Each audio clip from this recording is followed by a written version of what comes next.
Hello everyone, প্রত্যেকে কেমন আছো? আশা করি প্রত্যেকে ভালো আছো, আমিও ভালো আছি।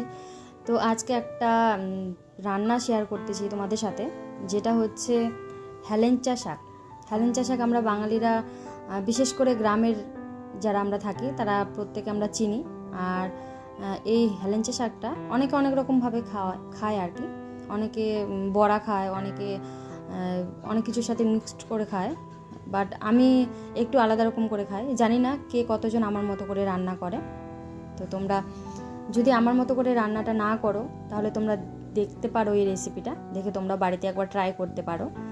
মাছ দিয়ে খুব একটা ভালো একটা রেসিপি, যেটা হচ্ছে প্রথমত আমি হেলেঞ্চাটাকে একটু ভাপিয়ে নিয়েছি। ভাপিয়ে নিয়ে এটা ওই জলটা ঝরিয়ে একটু আলাদা করে রেখেছি। তারপর তোমরা দেখতেই পাচ্ছ যেভাবে আমরা প্রতিটা তরকারিতে ফোড়ন পেঁয়াজ দিই, তারপর আলু দিই, তো সেটাকে ভালোভাবে ভেজে তারপর জল দিয়ে আমরা সেদ্ধ করি। তো সেরকমভাবে এটাও করতে হবে। তবে এখানে আমাদের বাড়ির লোকেরা এগুলো কেউ খায় না, শুধু আমি একমাত্র এই শাকটা খাই মাঝে মধ্যে। তো যখন খেতে ইচ্ছে করে তখন আমি বাজার থেকে আনা করি আমি রান্না করে, নিজের মতো করে রান্না করে খাই।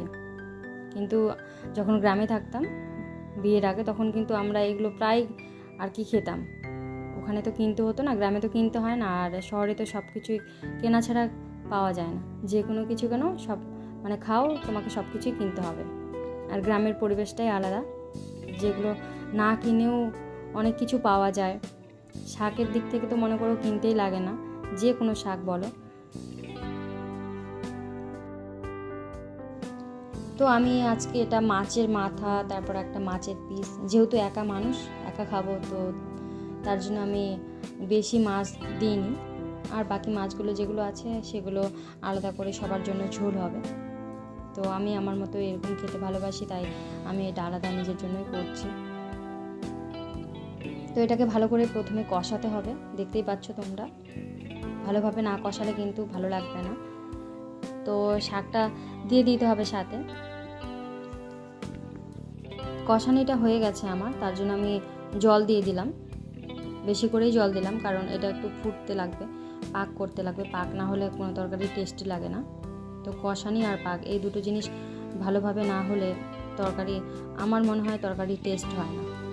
তো আমি ওই জন্য কষানি আর পাক করতে একটু টাইম নিই, অনেকক্ষণ ধরেই করি। তো আমার আজকের এই রেসিপিটা কার কেমন লাগলো সবাই কমেন্টে জানাবে। যদি তোমাদের ভালো লাগে তাহলে তোমরাও বাড়িতে ট্রাই করে দেখতে পারো। তো আজকের মতো এখানে, ভালো থাকবেন সবাই, টাটা।